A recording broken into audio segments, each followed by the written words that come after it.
Alright guys, so a while back I did a video a couple months ago talking about like putting voices to comics. That was kind of the idea, was putting voices, because I'm sure I'm not the only one who does this, of putting like certain voices to certain characters when you're reading a comic. And I just thought it'd be kind of fun to like revisit that and do like a more updated version of that. I thought it'd be kind of cool. Not make this a thing, but like just kind of update this idea, because I really liked it, and it was just kind of what's funny is that video was very spur of the moment.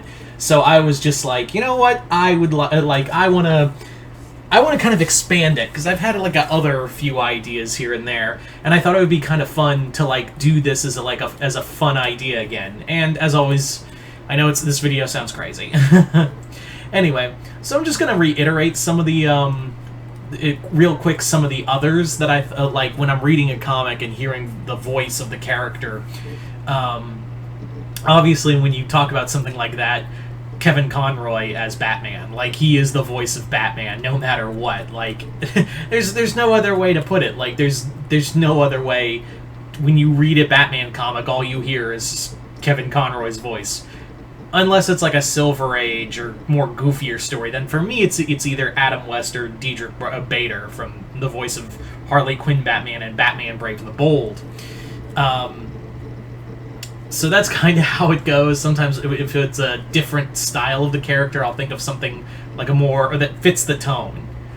Anyway, as for Superman, George Newbern. I know, no disrespect to Tim Daly, but like for me, George Newbern has like that quintessential voice for Superman, that kind of heroic yet kind of humanistic feel to him. He definitely carries him. He definitely has that voice, and that's usually the voice I hear when I'm reading a Superman comic, is George Newbern. Again, no disrespect to.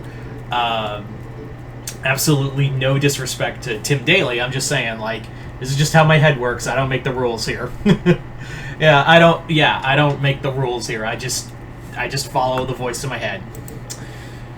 As for Wonder Woman, Susan Eisenberg, voice of Wonder Woman from the cartoon, she's just the she's just the quintessential Wonder Woman voice. There's no other one else I could think of. No disrespect to the other voice actors. That's not what we're here to talk about. We're here to talk about, like, what voice do you hear when you're reading the book? Like, what's the character voice for you? Now, there's your Trinity. I'm not going to go through everyone. I'm not going to go through every single character. But just kind of some major highlights. So, obviously, when it comes to Joker, it's Mark Hamill. Like who else could it be? It's Mark Hamill. It's Mark fucking Hamill.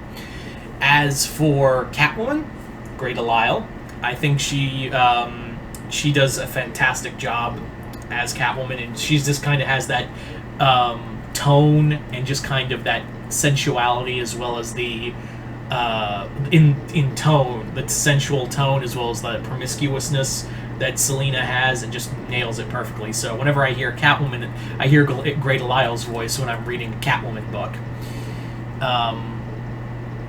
As for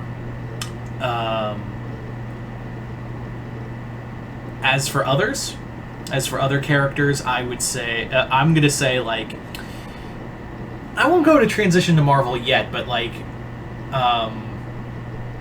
I would also say that what's his name from damn it, Neil McDowell. Neil McDonnell, yeah, that's it. Neil McDonnell is my voice for Green Arrow. If you guys don't remember, Neil voiced Oliver in the Greg Weisman Green Arrow short that was premiered a few years ago. And yeah, he was really good, and that's just the voice I hear when I'm reading Green Arrow. I know some people would probably say, like, what's his name? He voices him in the Injustice games, but that's neither here nor there. As for others, Hal, it's Nathan Fillion. Like, there's no other one. Like, when it comes to Hal Jordan, it's Nathan Fillion. When it's It's Phil Lamar when it comes to either Virgil Hawkins, Static, and Jon Stewart. Whenever it comes to those two, it's Phil Lamar. As for now, here's some fun ones. Like, here's some just voices I hear when I'm reading these characters, and they don't really have a quintessential voice to them. The first being Guy Gardner. I would say the voice that I usually hear when I'm reading Guy Gardner's voice is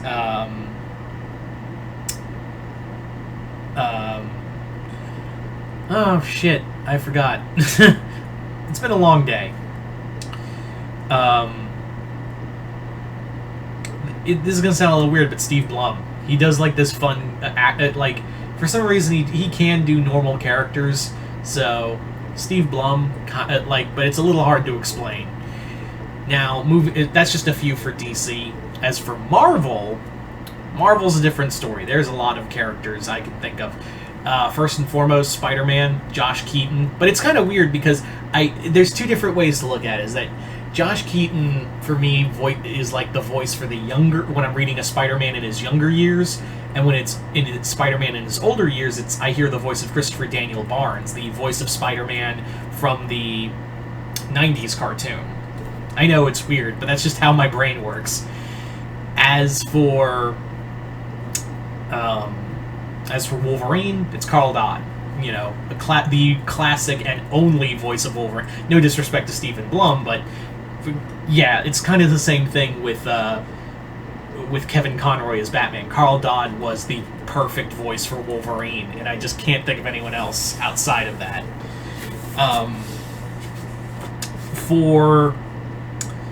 Now, this is going to be a fun one, because this is just a random one right here, and this is one that I was just kind of like, yeah, this would be perfect, and it really fits. I have two different voices whenever I'm reading a comic. I hear these two voices for this character. It's two different voices for the character, and those two characters are Cletus Kasady and Carnage. I know they're one and the same, but they've recently in comics been very separate entities. So I have two different voices for when, it's kind of the same thing with Venom, which I'll get to in a moment. But for whenever I'm hearing Kasady, when it's Cletus Kasady on his own and he's not has the symbiote, when he doesn't go full Carnage, I hear Bill Moseley's voice. It's weird, but it oddly fits, doesn't it? Like, Bill Moseley would be such a good voice for Carnage or Cletus Kasady. As for when it's Carnage symbiote, I hear Robert Englund. He just has this kind of, and if you just add a bit of digital tone to him, and just give him more of a growly, more deeper sounding voice, and he can do that. It would just be kind of this snarling, just kind of tone to him, kind of like how he did Freddy whenever he played Freddy seriously. And yeah, Robert Englund as the Carnage symbiote was just, when I thought of that, I was like, yeah, that does really fit. It's the same with when I heard Tony Todd, the first time I heard Tony Todd as Venom in the Spider-Man 2 game, when I heard that trailer, and hopefully we'll hear more of him when the game comes out. But I was like, yeah, that's how I kind of just imagine Venom's voice now, is just that deep, snarling Tony Todd voice. For others, it's kind of funny, but the X-Men are all in my head voiced by the 90s cast, because it was too perfect. It was too fucking perfect not to think of them when I'm hearing their voices in the comics. For a few indie characters, it's always going to be Ron Perlman when I hear Hellboy. It's hard not to hear Ron Perlman voice in your head when you're reading a Hellboy comic, because that character was basically tailor-made for him when you really think about it. But yeah, so this is just another fun idea. As for real quick, cycling back for Deadpool real quick. Deadpool is Nolan North. Whenever I read a Deadpool comic, I always hear Nolan North's voice. No disrespect to John Kassir, but I just Nolan North is just, has a comedic timing to him, and I think it's hilarious. It's also, going back to DC, cycling back to DC real quick, it's like hearing Will Friedle as whenever you read a Batman Beyond comic, you can't help but not hear Will Friedel's voicing Terry. But you guys tell me in the comments below, what characters do you hear when you're reading comics? Just comment below, let me know, and once again, hope you all enjoyed this. I'm Mr. Multiverse. I'll see you next time in the Multiverse.